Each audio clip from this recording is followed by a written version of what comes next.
The I of darkness या मौत की दस्तक पार्ट 15। फवार से इसकी नाक में मोहल्लिक धुन घुस गई, जहां जहरीला मादा इसकी सांस के जरिए फैल गया। 2 सेकंड के अंदर वो इसके पूरे निज़ाम खून में शामिल हो गया और इसे दिल का दौरा पड़ गया। माइकल के चेहरे पर हैरत के आसार सदमे में तब्दील हो गए। फिर दर्द और तकलीफ़ का एहसास इसके चेहरे पर फैल गया।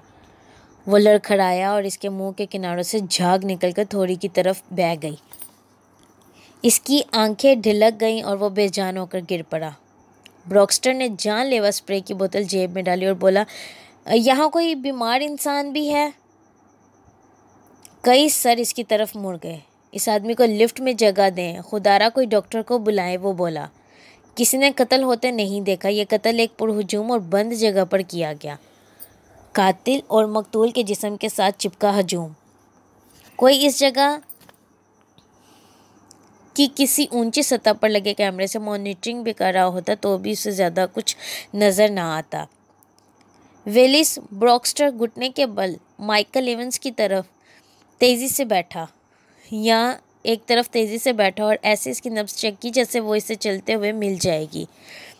इस दिल की धड़कन को कहीं नामो निशान नहीं था, ज़रा सी भी जंबिश नहीं थी। नमी की एक बारीक तय मकतूल की नाक, होंठ और थोड़ी पर फैली थी, लेकिन ये सिर्फ वो बेज़र्र मुडैम था जिस पर जहर हल किया गया था। ख़तरनाक जहर पहले ही मकतूल के जिस्म में फैल चुका था। इसने अपना काम ख़त्म किया और अब रफ्ता रफ्ता जिस्म के अंदर गायब हो रहा था, और जिस वक्त तक पोस्टमार्टम होना था केमिकल्स तहलील हो चुके होंगे और डॉक्टर को तिब्बी मुआयने में कोई भी शक व शुबा जाहिर करने का मौका नहीं मिलेगा। यूनिफॉर्म में एक सिक्योरिटी गार्ड हजूम को पीछे हटाता आगे बढ़ा और ब्रॉक्स्टर के पास आकर बोला, ओह खुदाया, ये तो माइकल एवंस है। यहाँ क्या हुआ? मैं डॉक्टर नहीं, ब्रॉक्स्टर बोला, लेकिन ये पक्की बात है, इसे दिल का दौरा पड़ा है। जिस तरह ये पत्थर की तरह धर्म से गिरा, इसी तरह गुज़िश्ता 4 जुलाई को मेरे अंकल भी यौम आज़ादी की तकरीब में आतिशबाजी करते हुए गिरे थे। गार्ड ने नब्ज़ ढूंढने की कोशिश की, लेकिन मायूसी मिली। उसने छाती को दोबारा उसने छाती को दोनों हाथों से दबाना शुरू किया, लेकिन फिर रुकते हुए कहा, मेरा ख्याल है ये बेकार है। हार्ट अटैक कैसे हो सकता है? इसकी तो अभी इतनी उम्र भी नहीं है। खुदाया, आपको कभी पता नहीं चलेगा? क्या चलेगा? नहीं, बिल्कुल पता नहीं चलेगा, गार्ड ने इत्तफाक किया। लाश का मुआयना करके होटल का डॉक्टर भी उसे हार्ट अटैक करार देगा, इस तरह पोस्टमार्टम करने वाला भी, यूं डेथ सर्टिफिकेट भी यही कहेगा।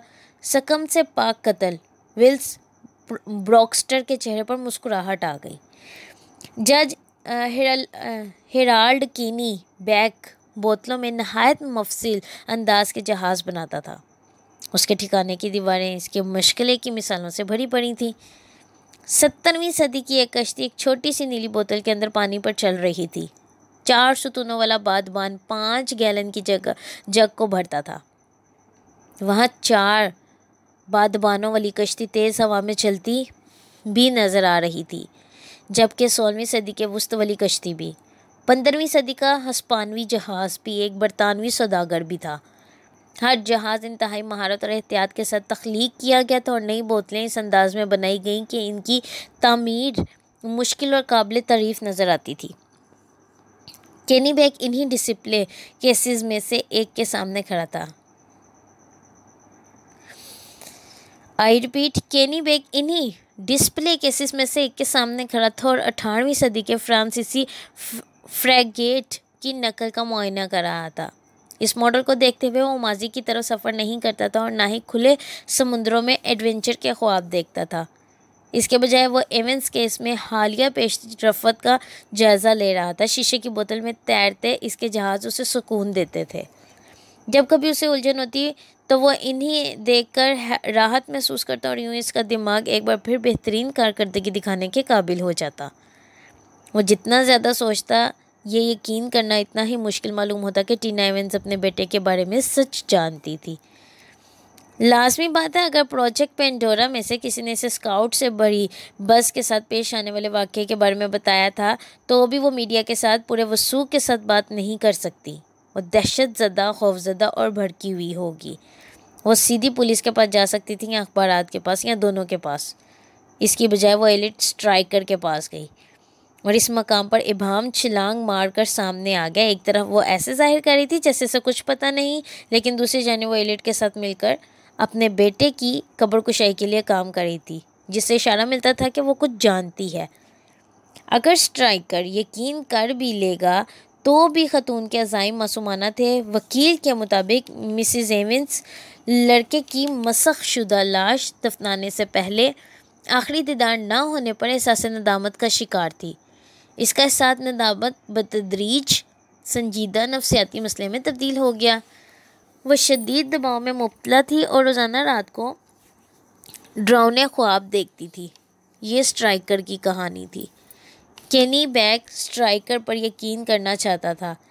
इस मामले में इत्तफाक का अंसर शामिल था, लेकिन तमाम इत्तफाक बामायनी नहीं थे। ये वो चीज़ है जो भुलाना पड़ती है जब आपकी पूरी ज़िंदगी इंटेलिजेंस गेम में गुजरी हो।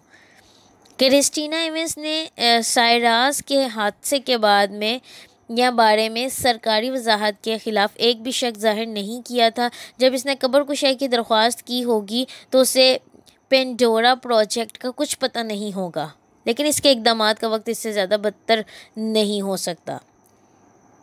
अगर ये औरत कोराब जैसी किसी चीज़ से आशना नहीं तो नेटवर्क इसके साबिक शोहर और लीगल सिस्टम को कब्र कुशाई में तख़ीर के लिए इस्तेमाल कर सकता था। इसी दौरान नेटवर्क के एजेंट्स इसी हालत में किसी लड़के की लाश ढूंढ सकते थे जिसे डैनी की लाश गुज़श्ता साल से गलीज़ सड़ी हालत में हो सकती थी। वो रात के वक्त कब्र खुफिया तौर पर खोल सकते थे जब कब्रिस्तान बंद होता है, और जेली डैनी की बाकियात जो फिल वक्त किसी ताबूत में हैं को तब्दील किया जा सकता था। इसके बाद किस्मत की मारी माँ को इसके बेटे की गली सड़ी लाश का आखिरी दीदार करने की इजाज़त दे दी जा सकती थी। इसके लिए पेचीदा ऑपरेशन किया जा सकता था। दरियाफ्त के ख़तरे की गैर मुतवक्का सूरत हाल इसके रिस्क काबिल कबूल हो सकते हैं, ताहम अब मज़ीद किसी को जान से मारने की ज़रूरत नहीं थी।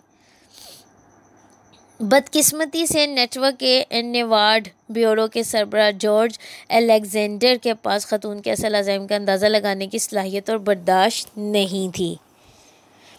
इसने बदतरीन हालात का मफरूज़ा कायम करके इसी मफरूज़े पर अमल किया। जब केनी बैग ने अलेक्जेंडर को कब्र कुशाई के लिए एलिट स्ट्राइकर की दरख्वास्त से आगाह किया तो ब्यूरो चीफ ने इसका जवाब फौरी तौर पर ताकत के इस्तेमाल से दिया। उसने स्ट्राइकर के लिए ख़ुदकुशी की मनसूबाबंदी की और ख़ातून के लिए हादसाती मौत की और ख़ातून के शोहर के लिए हार्ट अटैक से मौत जल्दी में तैयार की गई। इब्तदाई दोनों कोशिशें नाकाम हो गईं। स्ट्राइकर और ख़ातून दोनों रूपोश हो गए। अब पूरा नेटवर्क गुमगू की हालत में था। केनी बैग फ्रांसीसी फ्रिगेट के पास से हटा और ये सोचने लगा कि वो खेल ख़त्म होने से पहले नेटवर्क से निकल जाए। इसी वक्त जॉर्ज अलेक्जेंडर सीढ़ियों से खुलने वाले दरवाजे से दाखिल हुआ। ब्यूरो चीफ एक दुबला पतला बावकार और मुनफरिद शख्सियत वाला इंसान था। इसने गुच्ची का महंगा ट्राउज़र और हाथ से बनी शर्ट और सोने की रोलेक्स घड़ी पहन रखी थी। इसके नफासत से कटे ब्राउन बाल मंदिरों पर गिरे रंग के साए जैसे थे। इसकी आंखें सब्ज़ माइल या सब्ज़ी माइल साफ़ और चौकस थीं और अगर कोई बगौर जायज़ा लेता तो कहर आलूद भी। इसका चेहरा खुशनुमा था और रुखसारों की हड्डियाँ ऊंची थीं। एक छोटी लंबी नाक और पतले होंठ। जब वो मुस्कुराता तो इसका मुंह बाएं कोने की तरफ हल्का सा मुड़ जाता, जिससे इसकी शख्सियत में मुबहिम बर्तरी का इजहार होता। अगरचे जब वो मुस्कुराता नहीं था तो भी ऐसा ही होता था।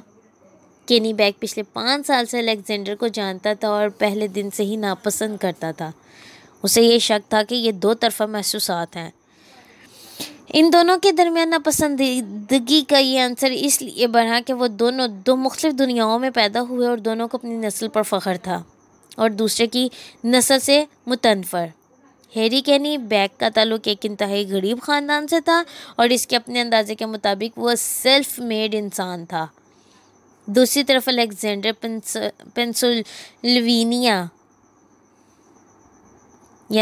पेंसिल्वेनिया के एक ऐसे ख़ानदान का चश्म चिराग था जो कम से कम 150 साल से अमीर था, बल्कि इससे भी ज़्यादा। केनी बैग अपनी मेहनत और जज्बे के पास इस गुर्बत से निकला, जबकि अलेक्जेंडर नहीं जानता था कि मेहनत किस चिड़िया का नाम था। वो इस आला मनसब पर ऐसे फायज हुआ जैसे एक शहजादे का हुक्मरानी पर खुदाई हक होता है। केनी बैग को अलेक्जेंडर की मुनाफकत से भी उलझन थी। पूरी फैमिली मुनाफकों का टोला थी। अलेक्जेंडर ख़ानदान को अपनी अवामी खिदमात पर नाज था। इनमें से कई सदारत के उम्मीदवार रहे और वफाकी हुकूमत के कई अहम ओहदों पर फाइज रहे। कुछ सदर की काबीना में शामिल थे और बाकी निस्फ दर्जे इंतज़ामी ओहदों पर रहे। अगरचे इनमें से कोई भी ओहदा मुंतखब पोजीशन नहीं था, न किसी ने इंतखाब लड़ा। पेंसिल्वेनिया के मशहूर अलेक्जेंडर ने हमेशा खुद को अक़लियतों के शहरी हकूक़, बराबरी के हकूक़ की तरमीम, सज़ाए मौत के खिलाफ जंग और हर किस्म के आइडियलिज़म के लिए जद्दोजहद से नहीं किया। इसके बावजूद ख़ानदान के कई अरकान खुफिया और बाज़ नहायत गलीज़ सरगर्मियों में मुलव्विस रहे। FBI, CIA और कई दीगर इंटेलिजेंस और पुलिस एजेंसियों के साथ ताल्लुक़। अक्सर ये वही अदारे होते जिन पर वो अवामी सतह पर तनकीद करते।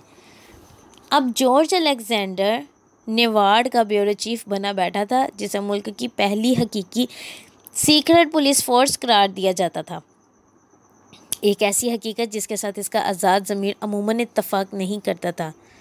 केनी बैग की सियासत इंतहाई दाएं बाजू की खसूसियात की हामिल थी। वो एक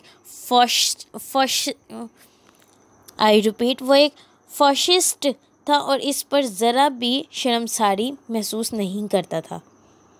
एक नौजवान के तौर पर जब वो पहली बार इंटेलिजेंस सर्विसेज के करियर में दाखिल हुआ तो उसे ये जानकर हैरत हुई कि जासूसी के गोरख धंधे में मौजूद बहुत से लोग इसके इंतहाई क़दामत पसंद हैं, सियासी नज़रियात के साथ इत्तफ़ाक़ नहीं करते।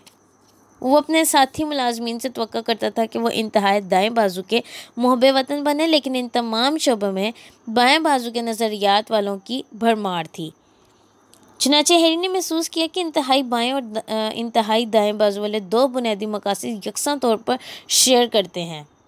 वो मुआशरे को इससे ज़्यादा मुनज़्ज़म बनाना चाहते हैं जितना कि वो फितरी तौर पर है, और ये कि वो आबादी का कंट्रोल एक मजबूत हुकूमत में मुर्तकिज़ करना चाहते थे।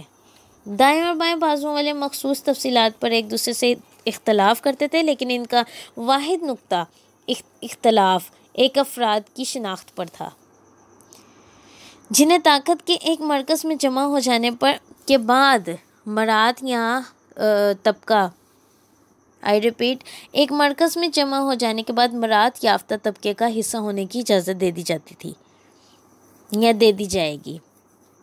कम अज़ कम मैं अपने अज़ाइम में दयानतदार हूँ। केनी बैग ने अलेक्जेंडर को देखते हुए सोचा, मैं जो अवामी सतह पर करता हूँ या कहता हूँ वही निजी महफिल में कहता हूँ, और ये नेकी खूबी इसमें नहीं जो मुझ में है। मुनाफिक नहीं, मैं अलेक्जेंडर नहीं, ये तो बदखसलत और शैतानी चेहरे का हामिल खबीस है।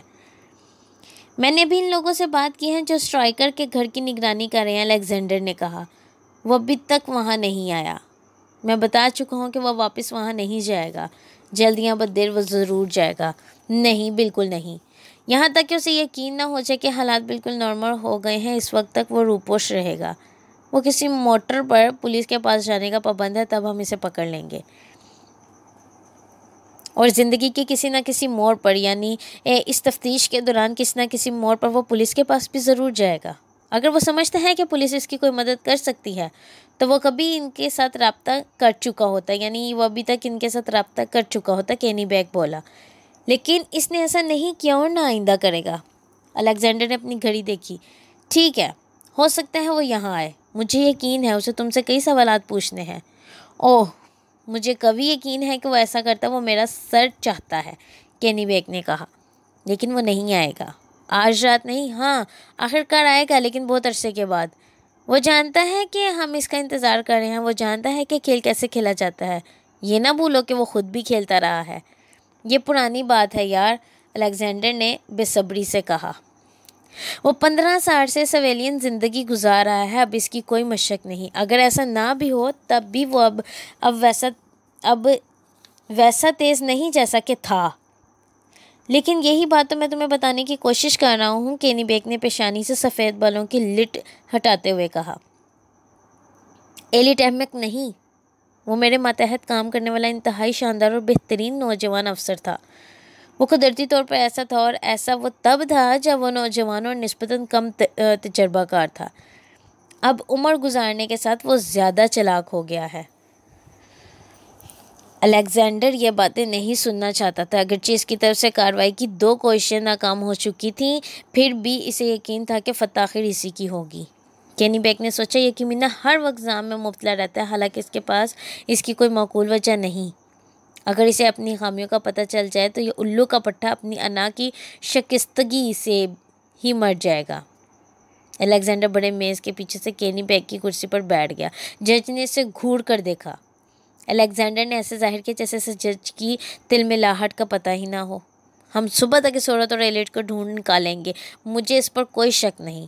हमने तमाम अड्डों पर बंदे बिठा रखे हैं, तमाम होटल और मोटर चेक कर रहे हैं।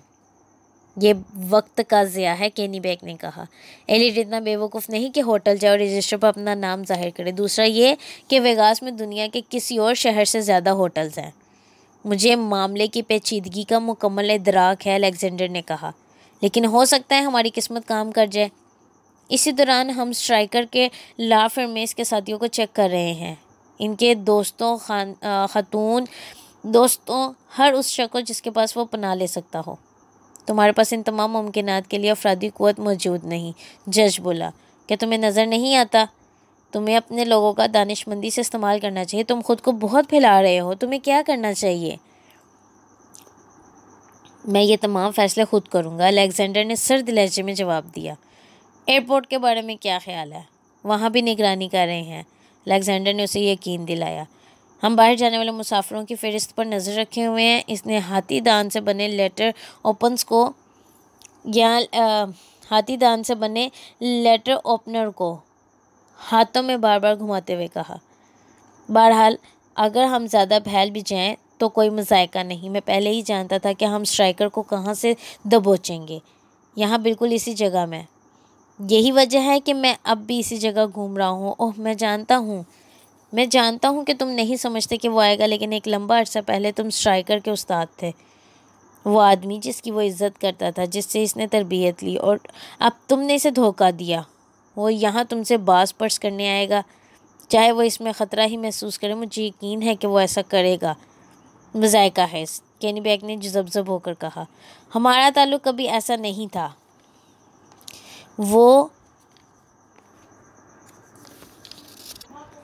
मैं इंसानी फितरत जानता हूँ, अलेक्जेंडर ने कहा। अगरचे केनी बेक ने अपनी ज़िंदगी में इससे ज़्यादा कमज़ोर, मुशाहिदाती और तजर्बाती क़ुव्वत रखने वाला इंसान नहीं देखा था। आज के दौर में इंटेलिजेंस कम्युनिटी में भलाई शाज़ो नादिर ही आती है, लेकिन गंद ज़रूर ऊपर तैरता है। गुस्से और मायूसी से भरे केनी बेक ने एक बार फिर अपना रुख फ्रांसीसी फ्रैगेट की तरफ मोड़ लिया। अचानक उसे एलिट के बारे में कुछ अहम बात याद आ गई। ओह, वो बोला। अलेक्जेंडर ने हाथ में पकड़ा सिगरेट बॉक्स नीचे रखते हुए कहा, क्या है? एलिट खुद भी पायलट है और इसके पास अपना त्यारा है। अलेक्जेंडर चौंक उठा। क्या तुम छोटे त्यारे बाहर जाने से मुतल्लिक ईमेल्स चेक कर रहे हो? केनी बेक ने पूछा। नहीं, सिर्फ शेड्यूल वाली परवाज़ें और चार्टर्स चेक कर रहे हैं। वो अंधेरे में परवाज़ करना चाहेगा, अलेक्जेंडर ने कहा। तुम समझते हो इसके पास इंस्ट्रूमेंट फ्लाइंग का लाइसेंस है। अक्सर बिजनेसमैन पायलट्स या शौकिया पायलट्स के पास सिर्फ दिन की रोशनी में परवाज़ का लाइसेंस होता है। बेहतर होगा कि अपने आदमियों को एयरपोर्ट पर कंट्रोल का कहो, जज ने कहा। मैं पहले ही जानता हूँ कि वो क्या ढूंढने वाला है। मैं $100 की शर्त लगाने को तैयार हूँ कि एलिट तुम्हारी नाक के नीचे से निकल जाएगा या निकल गया है। सेस्ना अटर, वो स्काई लैंड, सहराए नेओडा उसे 2 मील ऊपर फ़िज़ा में तैर रहा था। इसके नीचे हल्के बादल थे, त्यारे की पर धूप में चांदी जैसे लग रहे थे। एलिट, हाँ, आई एम सॉरी, मैंने तुम्हें इस मामले में उलझा दिया। क्या तुम्हें मेरी कंपनी पसंद नहीं? तुम जानते हो कि मेरा क्या मतलब है। I am really sorry. अरे तुमने मुझे नहीं उलझाया, तुमने मेरे बाजू नहीं मरोड़े। मैं अमली तौर पर रज़ाकाराना कब्रकुशाई में मदद के लिए आया, और ये सब कुछ वहाँ से शुरू हुआ। तुम्हारी कोई गलती नहीं। फिर भी तुम मेरे साथ हो, जान बचाने के लिए भाग रहे हो, और ये सब कुछ मेरी वजह से है। फजूल बात। तुम नहीं जानती थी कि केनी बैग क्या करेगा। मैं खुद को शर्मसार होने से नहीं रोक सकती। अगर मैं ना होता तो कोई और वकील होता और मुमकिन है कि वो ये ना जानता कि विनिस से कैसे निपटा जाए। वैसी सूरत में तुम और वो दोनों मारे जा सकते थे, लिहाजा अगर तुम इसको यूं देखो तो ये बेहतर होगा। तुम वाकई असल में कुछ और हो, वो बोली। और क्या हो सकता हूँ मैं? बहुत कुछ, जैसे कि खौफनाक। वो मैं नहीं हूँ। और क्या? बहादुर। बहादुरी बेवकूफ़ों की खूबी होती है। होशियार। मैं इतना होशियार नहीं जितना मैं समझता हूँ। सख्त जान। मैं गमगीन फिल्मों को देख कर रोता हूँ। देखो, मैं इतना अजीम नहीं जितना तुम समझती हो। तुम कुकिंग कर सकते हो। अब तुमने सच कहा। सेस्ना एक एयर पॉकेट से टकराया और गोता खाकर 30 फुट नीचे गिरा और फिर दोबारा दुरुस्त बुलंदी पर आ गया। एक शानदार किक, लेकिन निकम्मा पायलट। यह खुदा का पैदा करदा मसला था। इससे शिकायत करो। हम कितनी देर तक रीनो पहुंचेंगे? 80 मिनट में। जॉर्ज अलेक्जेंडर ने टेलीफोन रख दिया। वो अभी तक केनी बैग की कुर्सी पर बैठा था। स्ट्राइकर और इस औरत ने मुक्कारान इंटरनेशनल एयरपोर्ट से 2 घंटे से ज़्यादा वक्त पहले परवास की। वो अपने सेस्ना तैयारे के ज़रिए रवाना हुए। इसने फ्लैगस्टाफ नामी शहर के लिए फ़्लाइट प्लान जाहिर किया। जज ने कमरे में टहलना बंद करते हुए कहा, एरिज़ोना। पूरे मुल्क में सिर्फ एक ही फ्लैग स्टाफ है और वो एरिज़ोना में है, लेकिन वो तमाम जगह छोड़कर एरिज़ोना क्यों जाएंगे? वो गालिबन ऐसा नहीं करेंगे, केनी बैग ने कहा। मेरा ख्याल है कि एलिट ने अपना सफ़र खुफिया रखने के लिए गलत फ़्लाइट प्लान जाहिर किया। वो स्ट्राइकर की जहानत पर दिल ही दिल में फ़ख्र कर रहा था। अगर वाकई वो फ्लैग स्टाफ के लिए गए हैं तो अब तक वो लैंडिंग कर चुके होंगे। मैं वहाँ के नाइट मैनेजर को कॉल करता हूँ। FBI का अफसर बनकर देखें वो मुझे क्या बताता है, अलेक्जेंडर ने कहा। चूँकि खुफिया नेटवर्क सरकारी तौर पर वजूद नहीं रखता, इसलिए वो मालूमात जमा करने के लिए खुलेआम अपनी अथॉरिटी इस्तेमाल नहीं कर सकता था। लिहाजा नेटवर्क वाले आमतौर पर FBI के असल एजेंटों के नाम इस्तेमाल करके ख़ुद को FBI के करिंदे जाहिर करते थे। अलेक्जेंडर की नाइट मैनेजर से बात होने का इंतज़ार करते हुए केनी बैग जहाज़ों के एक मॉडल से दूसरे मॉडल की तरफ बढ़ता रहा। पहली बारी से बोतल में जहाज़ों के बेरे देखकर करार ना आया। 15 मिनट बाद अलेक्जेंडर ने फ़ोन नीचे रख दिया। स्ट्राइकर फ्लैग स्टाफ एयरफील्ड में नहीं। इन्हें अभी तक वहाँ इसकी मौजूदगी का पता नहीं चला। ओह, तो इसका फ़्लाइट प्लान धोखा था। यहाँ तक कि वो इधर उधर के दरमियान क्रैश ना हो जाए, अलेक्जेंडर ने उम्मीद भरे अंदाज में कहा। केनी बैग ने दांत निकाले। वो क्रैश नहीं हुआ, लेकिन आखिर वो गया कहाँ? गालिबन वो उल्ट सिमत की तरफ गए हैं, जनूबी कैलिफोर्निया, अलेक्जेंडर ने कहा। लॉस एंजल्स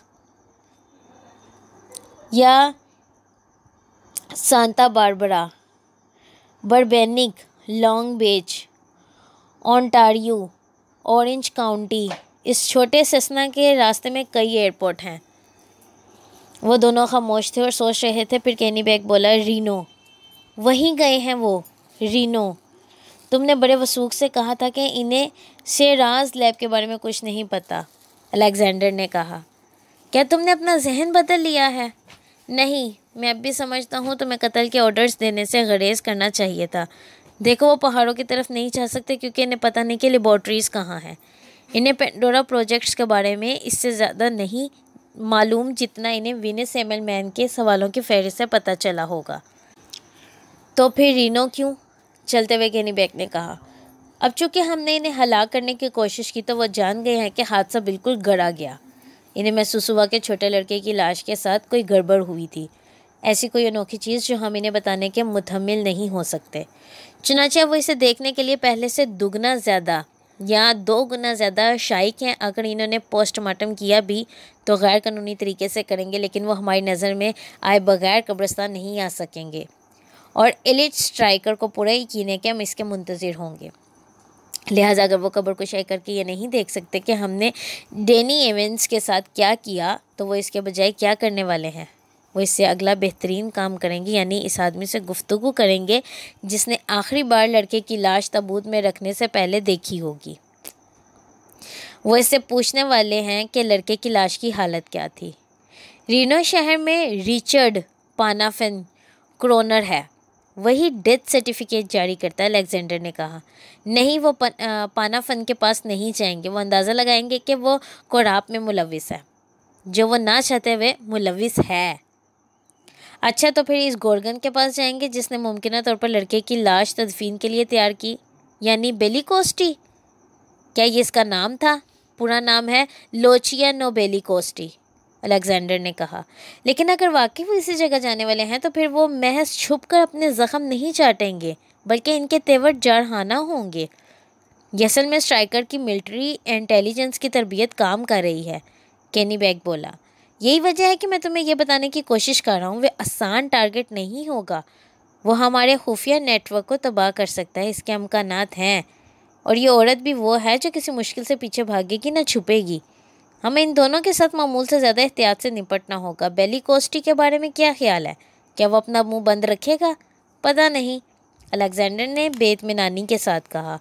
हमारे इस पर काफ़ी अच्छा कंट्रोल है। वो एक अतालवी महाजिर है। उसने अमेर की शोहरत के लिए दरख्वास्त देने से कबल 8 या 9 साल गुजारे।